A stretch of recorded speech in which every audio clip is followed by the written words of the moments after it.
fechando nossos olhos, levando o nosso coração ao nosso Mestre Jesus, ao nosso mentor, pedindo que eles estejam aqui conosco, nos envolvendo nesse ambiente de paz, de amor, de aprendizado. Que possamos abrir nosso coração e nossa mente para a mensagem do dia e possamos levar para o nosso cotidiano o aprendizado de hoje, vivenciando da melhor forma possível.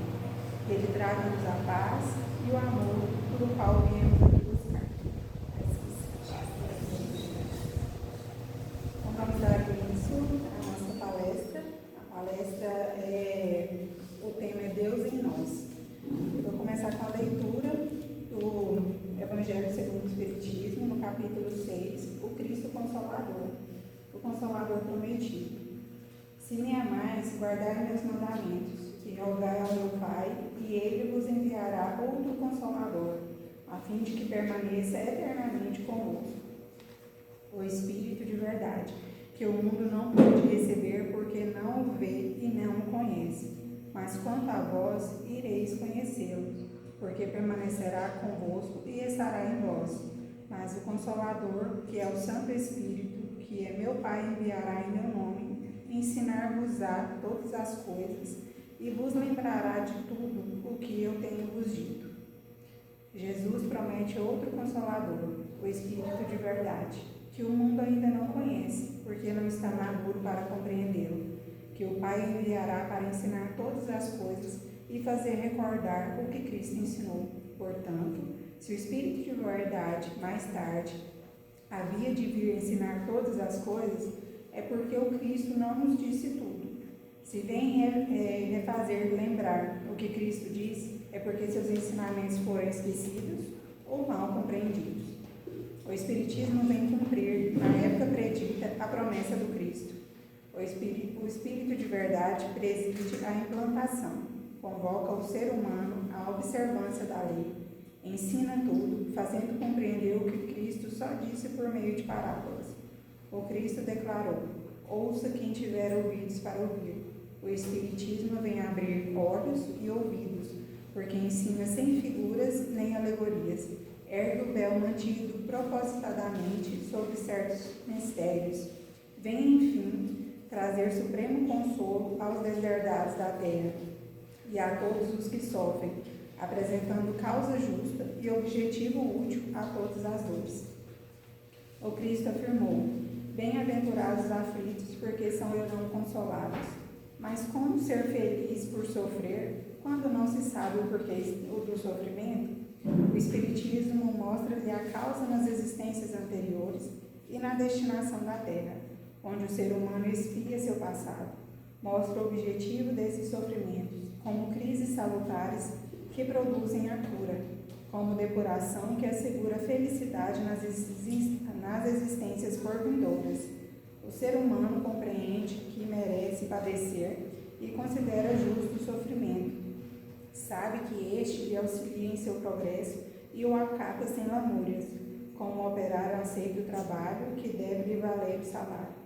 O Espiritismo lhe proporciona uma fé inabalável no futuro e a dúvida pungente não mais lhe oprime a alma, fazendo-lhe ver as coisas a partir do alto. A importância das adversidades terrenas dissipa-se no vasto e esplêndido horizonte que vislumbra, e a expectativa da felicidade que o espera dar-lhe-á paciência, resignação e coragem de seguir até o final do caminho. Assim, o Espiritismo realiza o que Jesus mencionou acerca do Consolador prometido: conhecimento das coisas, que faz o ser humano saber de onde vem, para onde vai e por que está na terra, convocação aos verdadeiros princípios da lei de Deus e o consolo por meio da fé e da esperança. E assim seja. Então, aqui fala do nosso Consolador prometido, que é o Espírito de verdade, que é o Espiritismo que vem trazer para nós as explicações que muitas vezes nos angustiavam, que agora a gente já deu uma amenizada. E eu creio que uma das angústias, dúvidas, inseguranças que a gente carrega muito ou carregava muito é a respeito de Deus, né? Então, já que nós vamos falar de Deus em nós, a primeira coisa que nós precisamos saber é do que estamos falando. Então, o que é Deus? Então, aqui, no Livro dos Espíritos, no primeiro capítulo e a primeira questão. Então, creio que é porque seja a mais importante, para que a gente conheça. O que é Deus? Deus é a inteligência suprema, causa primeira de todas as coisas. Então, mais inteligente não tem, e foi Ele o Criador de tudo e de todos. Tem outra também, mais uma característica, que também é descrito na questão 13. Ele é eterno, ele é imutável, ele é imaterial, único, todo-poderoso, soberanamente bom e justo. Mais algumas características de Deus. Onipotente, possui todo o poder. Onisciente, possui todo o conhecimento, todo o saber, domina todas as ciências. Onividente, vê tudo. Onipresente, está em tudo e em todos. Então, Deus está em nós.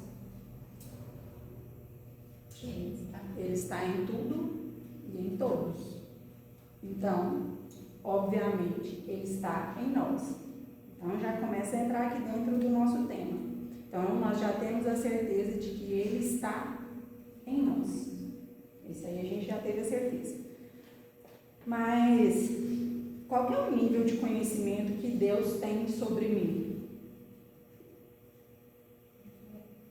Tem 7 níveis de conhecimento que Deus tem sobre mim, sobre vocês e sobre o universo.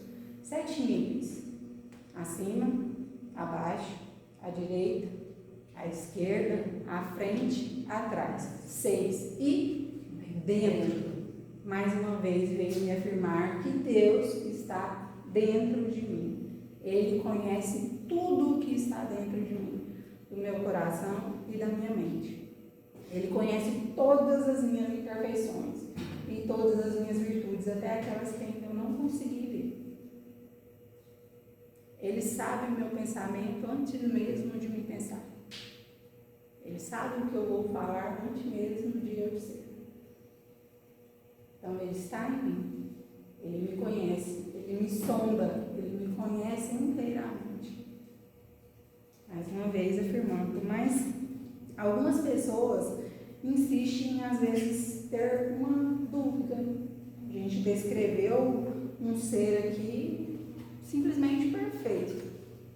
Mas algumas pessoas duvidam de sua existência. Deus não existe. O que é Deus? E aí tenta explicar Deus por uma ótica de uma ciência, do qual a hora que ele chega no ponto final, não tem mais por onde ele encontrar.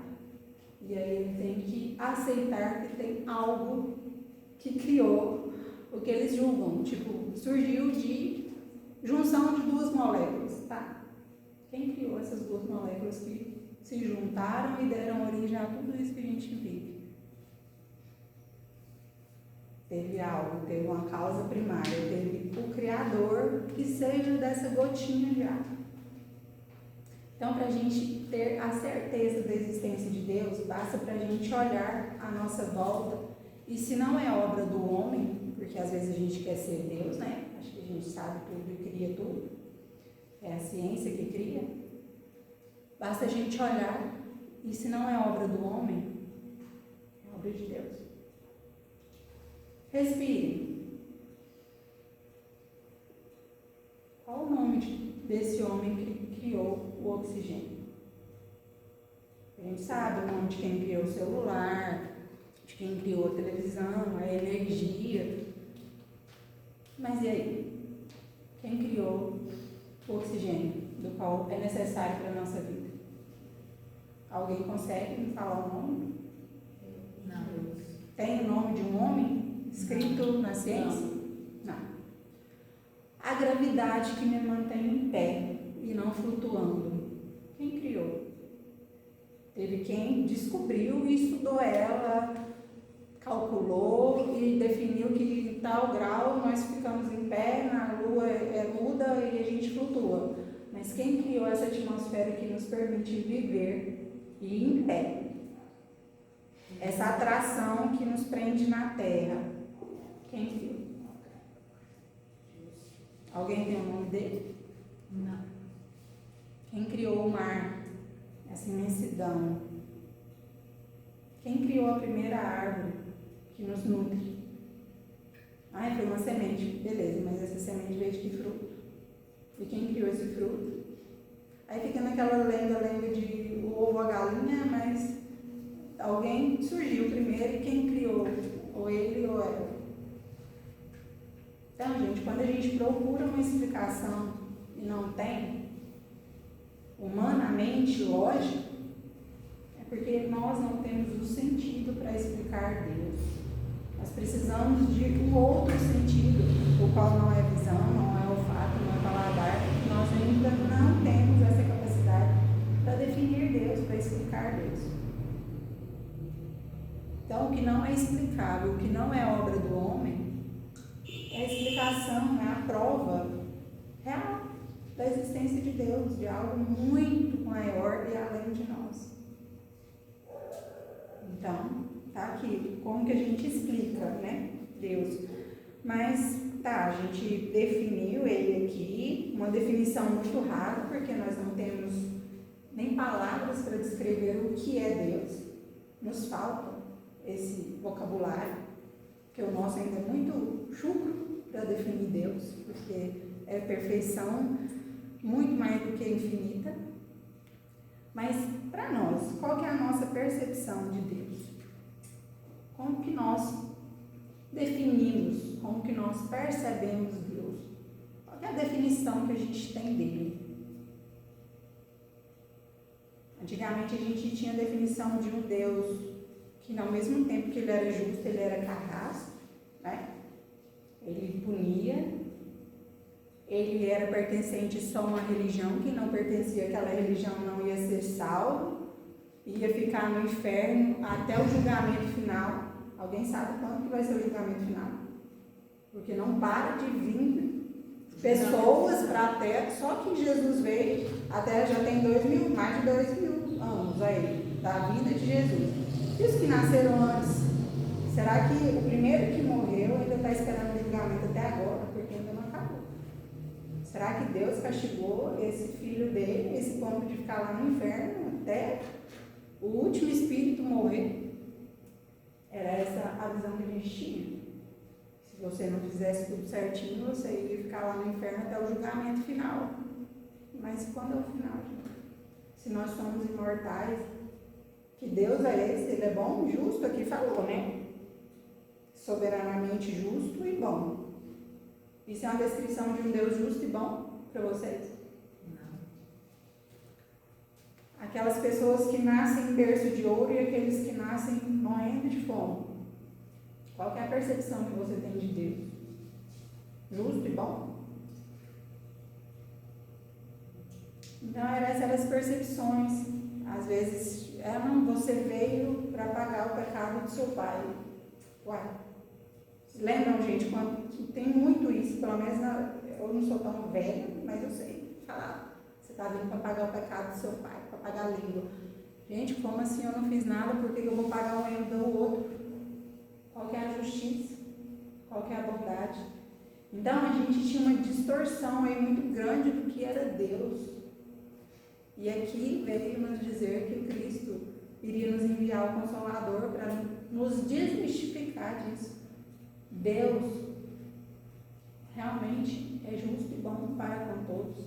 Ele não é pertencente a você, ele é pertencente a todos. Ele está em todos. Então, ele não é um Deus de um ou de uma religião. Ele não é um Deus que pune, ele é um Deus justo. E justo é o quê?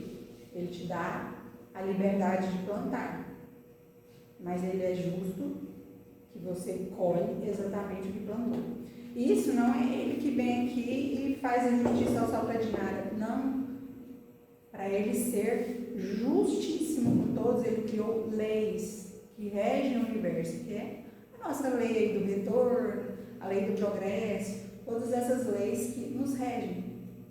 Então, automaticamente, essas leis vão se ajustando e o que muitas vezes a gente enxerga como sofrimento, como punição, é simplesmente o ajuste da vida para que a gente corrija a nossa rota errada. Porque, infelizmente, gente, nós só nos regeneramos, nós só mudamos com a dor.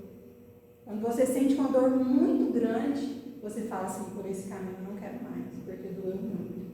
Então você vai mudar sua rota. Então não é punição de Deus, são ajustes para o seu crescimento, de uma lei que Ele criou que rege todos nós. Então, Deus não está sendo injusto com um e está passando a mão na cabeça de outro. Não. Nós não vivemos só essa vida. Nós já vivemos de várias outras e ainda vamos viver várias e várias. Então, isso aí é simplesmente ajuste de rotas para que nós possamos aí chegar à nossa evolução, à nossa perfeição. Mas, mesmo vindo aqui, ó, o Evangelho veio, nos mostra que nós já temos outras encarnações, igual que falou na mensagem, vem para nos falar que o nosso sofrimento é para o nosso progresso, é para a nossa melhoria. Mas, quando a dor chega, qual é a percepção que nós temos de Deus? Ela muda? Quando está tudo bem na minha vida, Deus é bom. Nossa, como é bom, né? Está tudo certo. E aí, a hora que você perde um ente querido, a hora que acontece uma fatalidade, como que Deus fica aí na sua cabeça? Dá uma bagunçada ou Ele continua o mesmo Deus? Sua fé é tão inabalável assim que Ele continua o mesmo? Bom mesmo, muito bom. Ou você começa a duvidar se Ele é tão justo assim, se Ele é tão bom assim. Quando a gente está passando por uma dificuldade muito grande, a gente questionar Deus, né? Questionar a existência, a bondade, o amor dele para conosco e a justiça. Por que nós fazemos isso? Porque infelizmente nós ainda somos assim, ó, imperfeitos, espíritos imperfeitos, inferiores, e o nosso amor, tanto para com o próximo quanto para com Deus, é si. Se estiver tudo bem, eu te amo. Se você fizer o que quer, eu estou com você. Se você for assim, está tudo ok, é si. Nosso amor tanto para Deus, quanto para com qualquer outro que está aqui na Terra habitando, ainda é si. Por isso que uma pessoa nos magoou, a gente só não deixa de gostar, como muitas vezes a gente cria um ressentimento e um ódio por aquela pessoa, porque ela não satisfez as nossas vontades ou expectativas, não é assim? E a mesma coisa a gente, infelizmente, faz com Deus. Tem aqueles minutos de revolta ali, de questionamento, de birra ali com Deus, de que será mesmo que Ele está me vendo? Será mesmo que Ele gosta de mim? Será mesmo que existe? Será mesmo que Ele é justo mesmo? Por que tem tantas essas diferenças? Por mais que a gente conhece, gente, por mais que a gente conhece o Espiritismo, tem os momentos de deslizes, tem os momentos de fraqueza, porque nossa fé, infelizmente, ainda é abalada. Nosso amor, infelizmente, não é puro como o de Deus, que é, apesar de, o amor de Deus por nós é assim, apesar de você ser imperfeito, eu te amo. Apesar de você errar, eu te amo. Apesar de você errar para comigo e para com os meus filhos, eu te amo. E entendo que cada queda, cada tropeço seu é necessário para o seu aprendizado. Então eu te amo a si mesmo. Nós, infelizmente, ainda não conseguimos, nós ainda somos imperfeitos. Nós ainda não conseguimos amar nem nosso próximo e nem a Deus ainda dessa forma. Claro que vieram os missionários aqui, que aceitam as dores e que continuam batendo, que apesar de estar ali com dor, o Chico é um exemplo que veio aqui nos mostrar que apesar de todas as dores e de todos os perrengues que ele passou na vida, ele continuou vendo o quanto Deus era bom. Continuou acreditando, uma fé inabalável. Mas isso aí são missionários. É um entre 1 milhão que está aqui na Terra. Nós ainda vamos chegar lá porque nós estamos aqui para isso, para evoluir, né?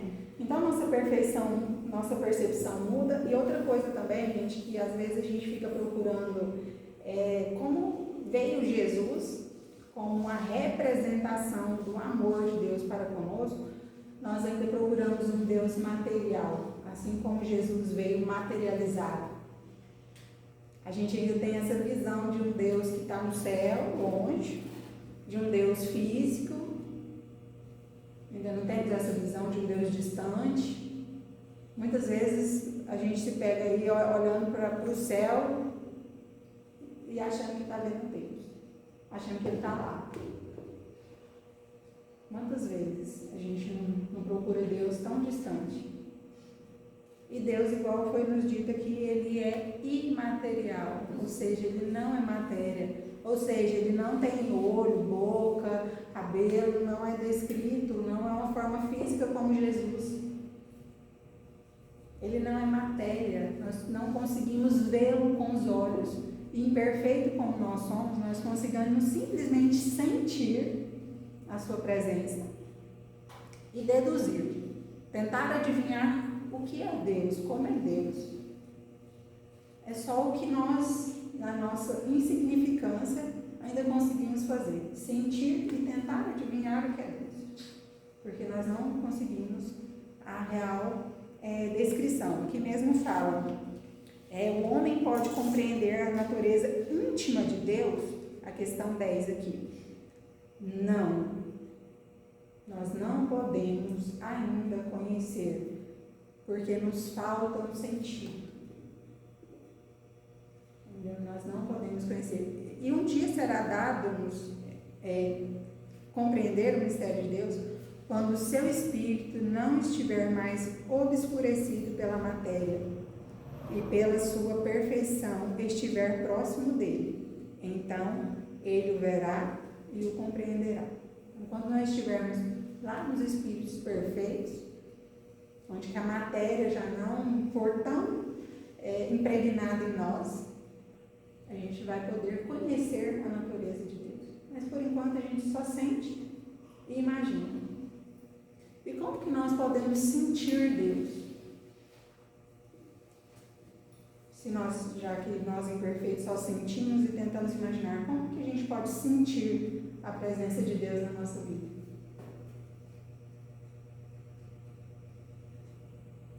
A nossa consciência é uma forma da gente sentir e perceber Deus em nós, os nossos sentimentos. Aquela pessoa que às vezes passa e te responde ali o que você orou a Deus pedindo, Ele te responde como uma mensagem, como um bom dia, como um outdoor, como uma mensagem no celular. Aquela brisa fresquinha que te acalma, que aquieta a sua alma naquele momento de angústia. Assim podemos sentir Ele. Nas sutilezas. Então nós precisamos ter um olhar, não um olhar material, um olhar do coração, do nosso espírito, sentir mesmo a presença de Deus. A gente precisa parar de procurar um Deus físico e perceber que Ele está no meu respirar, Ele está na minha corrente sanguínea, que está aí percorrendo, levando nutrientes necessários para o desenvolvimento do meu corpo. Está em tudo. Então nós precisamos parar de procurar Deus com os olhos físicos. Bem didático, bem infantil. Qual a diferença desses dois copos de água? Exceto a quantidade, que às vezes eu não acertei aqui.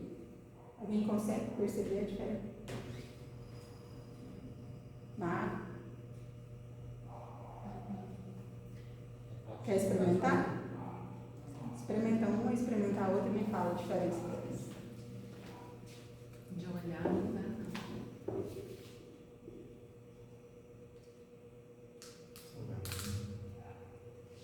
Uma salgada e outra doce.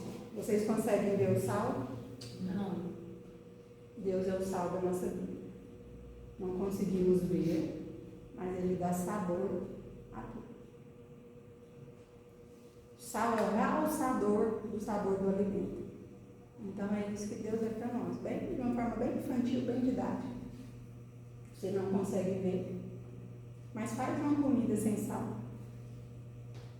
E faz uma comida bem temperadinha. Não dá todo um toque especial? Então é isso aqui, gente. Nós não precisamos ver Deus. Nós precisamos ver o toque especial dele na nossa vida. Nós precisamos olhar como uma criança. Olha às vezes a natureza que a gente não para olhar. A gente precisa contemplar a brisa fresquinha que às vezes vem. Então é isso, gente. É sentir nas sutilezas da vida. Não tentar achar Deus com um olhar físico, mas com o nosso coração. Nós sentirmos o sabor que Ele traz para a nossa vida. E Deus traz bênçãos, basta que a gente aceite isso. Porque às vezes Deus não vai te obrigar a aceitar bênçãos. Ele respeita o seu livre-arbítrio. Mas a partir do momento que você aceita que Deus vive em você, que Ele está em você, que você carrega o DNA de Deus, porque Ele é seu Pai, do mesmo jeito que você carrega o DNA do seu pai físico, Deus te criou, então você tem o DNA de Deus também. Então, a partir do momento que você aceita que Ele está em você, que Ele te ama apesar de, e que você aceita as bênçãos que Ele traz para você, sua vida vai ganhar um sabor especial, um toque especial. Às vezes você vai deixar de ver aquelas amarguras que às vezes você consegue, que você enxerga na sua vida. Quando você aceita a presença de Deus, você consegue ver que a vida não é tão amarga. Ela tem as partes doces também. Mas às vezes a gente está tão ali envolvido no cotidiano que a gente se prende somente às amarguras da vida.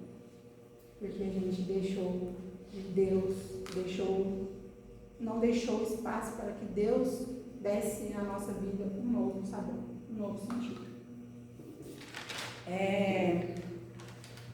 Então aqui, uma coisa que, um questionamento para fazermos, para olhar para dentro de nós. Você consegue hoje sentir Deus em você?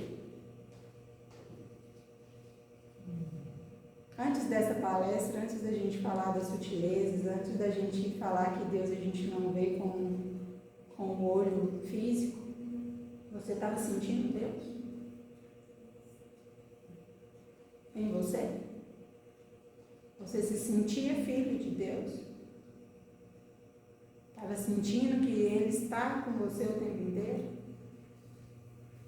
Ou você estava se questionando até se Ele existe? Mas dirá que Ele está comigo, está em mim? E aí? Como que vocês estavam? Ou vocês estavam procurando Deus físico e que você está esperando aí para que Ele apareça diante de você e te responda verbalmente os seus questionamentos, que Ele venha fisicamente e te responda as suas inquietações? Ou você está ainda esperando por esse Deus? Ou você consegue sentir Ele vivo, latente dentro de você? Aí, respondendo a sua pergunta, antes da palestra, né? Eu sei que Deus está comigo o tempo todo. Eu tenho essa certeza. Não lembro disso. Eu não lembro disso o tempo todo. Aliás, poucas vezes lembro, né? Estou pensando nisso agora porque é o tema que estamos falando. Mas sei que Deus está comigo assim como eu preciso respirar para que meu corpo permaneça vivo, né? Mas sentir a presença de Deus para que eu sinta e eu me conecte com essa, eu preciso parar tudo, né? Fazer aquele, eu preciso do silêncio, fazer o silêncio, né? O silêncio até na mente, às vezes, porque a nossa mente às vezes é um turbilhão, né? Uma fervilha de interrogações, de ideias, de lembranças o tempo todo. E eu penso,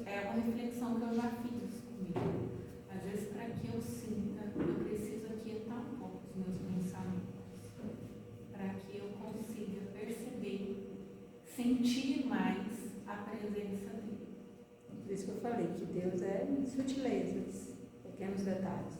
E quando, nessa muvuca que a gente tem vivido, quando que a gente aquieta a mente, quando que a gente aquieta o coração, e em especial quando que a gente aquieta a nossa alma,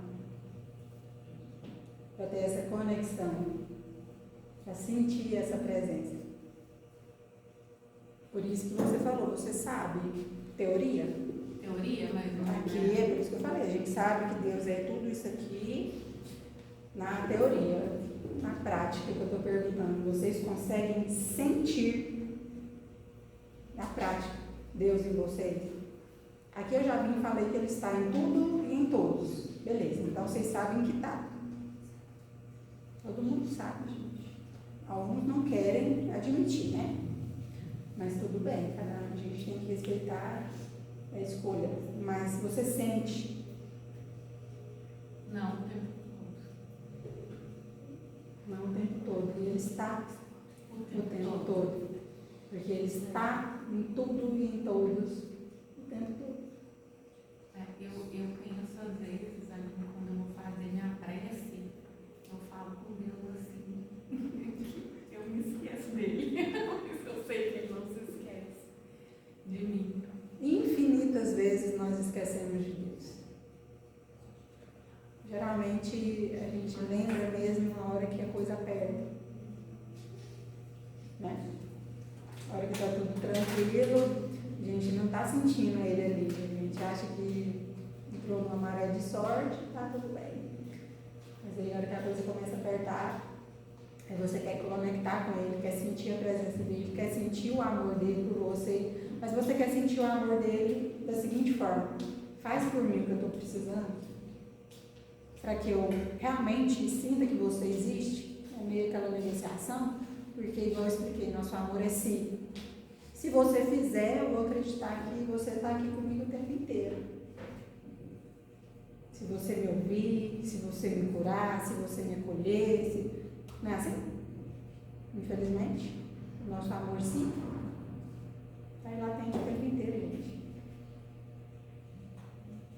E eu achava que era igual a Jo falando, às vezes era só coisa da cabeça inquieta, mas eu assisti infinitas palestras porque eu falei, mãe, esse tema é muito complexo e como nos falta palavras para explicar, é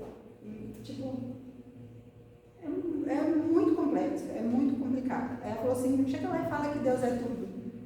A gente é, mas a gente está aí procurando essa explicação, procurando essa presença o tempo inteiro. Então, é esse questionamento que a gente tem que fazer mesmo.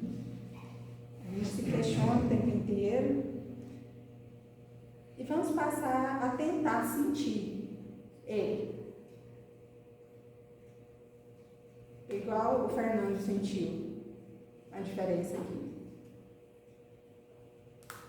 Sinta, tente hoje chegar em casa e sentir como é seu dia quando você se conecta com Deus e como é seu dia quando você acorda e que nem bom dia, obrigado por mais hoje, você fala com Deus.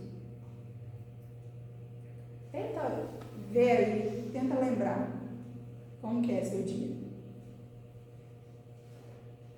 Vai ser um dia sem problema nenhum? Não. Deus não te prometeu facilidade, não te prometeu que você iria vir viver em mar de rosa. Ele prometeu estar contigo e te sustentar se você precisar dele e aceitar o apoio. Isso ele prometeu. Você pode ter certeza que o dia que você acorda e que você se conecta com Deus, vai aparecer 1000 problemas. É igual o dia de vir fazer palestra, que é o dia que você mais se conecta, mais tenta se conectar. O dia que você vai fazer evangelho no lar, é o dia que você tenta, é o dia que enche de problemas a sua vida. Mas devido à sua conexão, você consegue sair deles da melhor forma possível. Alguém discorda? Quem faz palestra? Quem faz evangelho no lar? Não, eu ia te fazer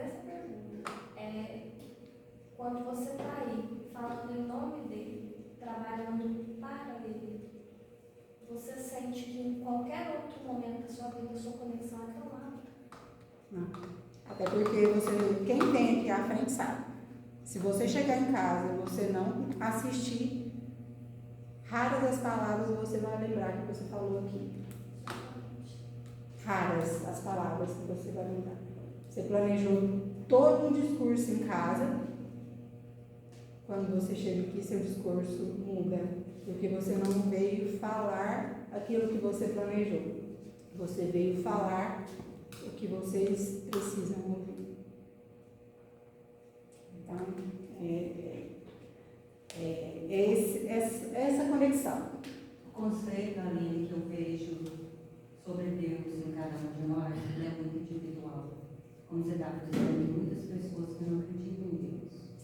O meu conceito individual sobre Deus é a gratidão pelo merecimento de estar nessa encarnação, de estar aqui agora ouvindo você falar. E a energia maravilhosa que está nessa sala, vinda dele. Que assim seja. E outra coisa, você se sente merecedor desse amor, apesar de. Você se sente? Eu sinto que eu não preciso merecer. Você se sente merecedor? Você acha que você merece?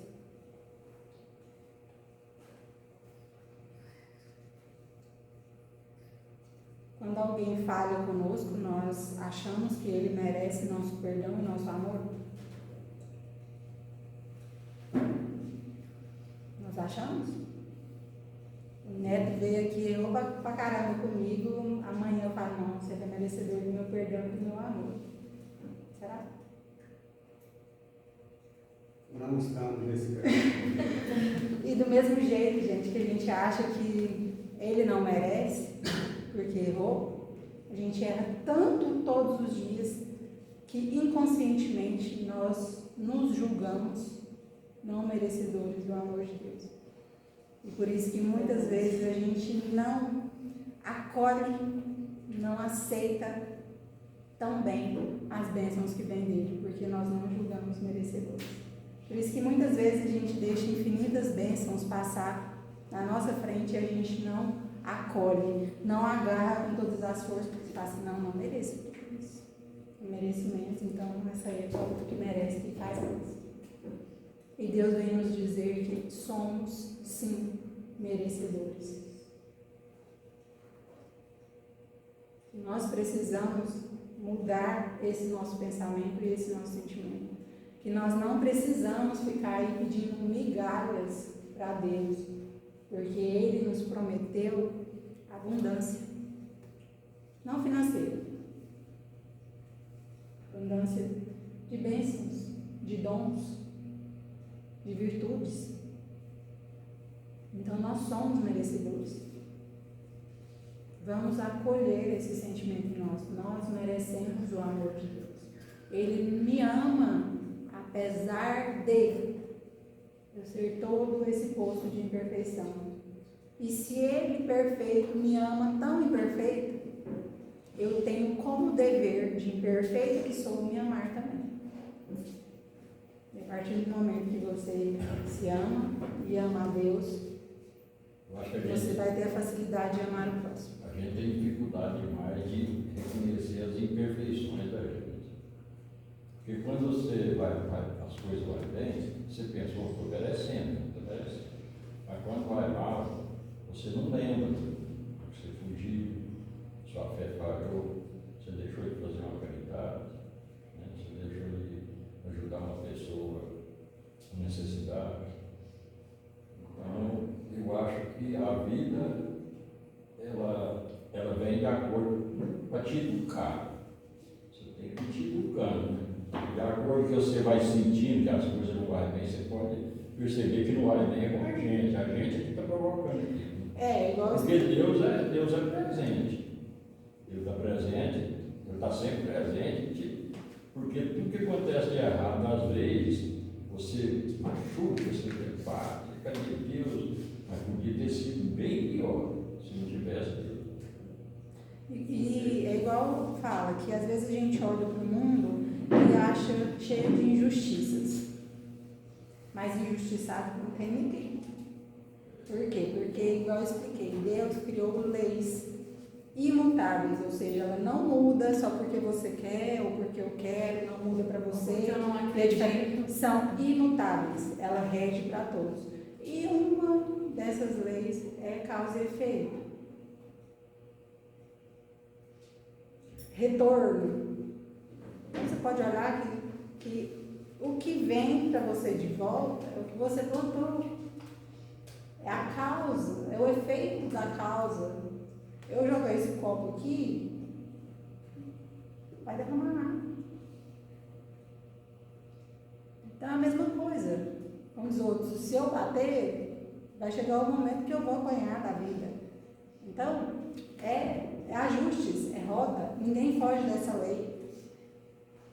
Ah, me safei nessa vida, beleza, se prepara para a próxima, porque vem com juros e correção monetária. Gente, ninguém foge das leis de Deus. E Ele não criou isso porque Ele é perverso, porque Ele é ruim. Não, porque Ele é bom e justo e Ele quer que cresçamos pelo nosso merecimento. Porque Ele simplesmente poderia ter já nos feito todos perfeitos. Por que não? Mas qual seria o meu merecimento diante da perfeição? Nenhum.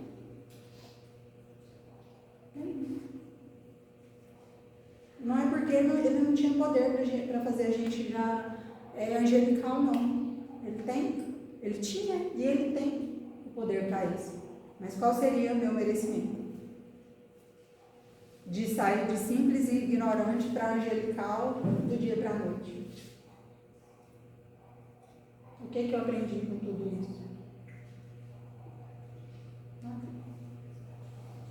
Então, essas leis que Ele criou, não é porque Ele quer nos punir, não. Ele quer corrigir a nossa rota e ver que essa rota está dolorida, essa rota está machucando, essa rota eu machuco alguém. Ele quer me colocar na rota correta. E para isso, infelizmente, a gente tem que quebrar a cara, tem que doer muito para que a gente consiga perceber que está no caminho errado. Então é isso, gente. É esse questionamento que eu queria que vocês levassem para vocês. Você consegue sentir Deus em vocês? Você consegue perceber a presença dele no todo, em tudo? Tudo que você faz, você vê, você sente a presença dele, você vê o agir dele, você vê a obra dele em tudo. Igual eu mostrei aqui, ó. Nossa, que bom, eu tenho um copo de água para eu beber hoje. Você vê a obra de Deus? Toda vez que você bebe água, você vê que foi Ele que criou um líquido necessário para a sua sobrevivência e você tem Ele. Você percebe e agradece? E outro, você se sente merecedor do amor de Deus. Se não, comece a se questionar. Por que você não merece o amor dele? Se ele já deixou bem claro que ele te ama, apesar de... Coloque na sua cabeça que ele não te ama assim como você ama os filhos dele e a ele. O amor sim. Então você é merecedor. E aceite todo esse amor. Aceite o sabor que ele veio trazer para a sua vida. Você merece. Sinta e viva as bênçãos que ele traz para você diariamente. E você vai ver a sua vida sair de amargor para doçura, para leveza. Como eu expliquei, não vai ser sem problemas. Mas você vai ter mais leveza para lidar com cada um deles. Então, como eu expliquei, é um tema que não dá para falar, porque é amplo demais para minha, vamos dizer, para minha limitação, mas acho que o que eu tinha para falar e o que, diante das palestras e leituras, o que mais me tocou, eu trouxe para vocês. Se tiver algum questionamento, alguma dúvida que eu possa esclarecer, eu estou aqui disponível. Ok? Obrigada, Aline, pela palestra. Eu que agradeço a oportunidade do trabalho e a presença espiritual me orientando com as palavras. Então, já que não tem dúvidas, vamos fechar nossos olhos, sentir a presença de Deus, essa energia maravilhosa que está nessa sala neste momento. Sentir a presença de Deus, dos nossos mentores. Sentir o amor que Ele derrama sobre nós, as bênçãos. Que possamos percebê-las e agradecê-las para que próximas bênçãos possam vir. Que possamos mudar o nosso olhar para a nossa realidade. Que a gente comece a enxergar as amarguras como aprendizado, como crescimento. Que a gente comece a olhar para os nossos tropeços como uma oportunidade de mudar de rota e sair dessa estrada cheia de pedras. Que possamos sentir o amor e a presença de Deus a todo instante, hoje e sempre. Que assim seja. Quer dar um recado, gente? A partir do outro momento. Tem alguém aqui que está vindo pela primeira vez? Ah, bem-vinda. Então, só passar para todos os trabalhos da casa, né? Para todos saberem. Nós temos na terça-feira, toda terça-feira, às 19h30, a gente tem a fluidoterapia, que são os tratamentos de cura. E na quarta-feira nós temos o trabalho de desobsessão. Normalmente, quando alguém vem na terça-feira, se a gente perceber a necessidade, a gente encaminha para quarta-feira também. Mas está aí aberto a todos, quem quiser vir, sejam todos muito bem-vindos. Fazemos com nossas imperfeições, mas com muito amor esse trabalho. Bem-vindos todos à casa. E agora a gente vai para a segunda fase,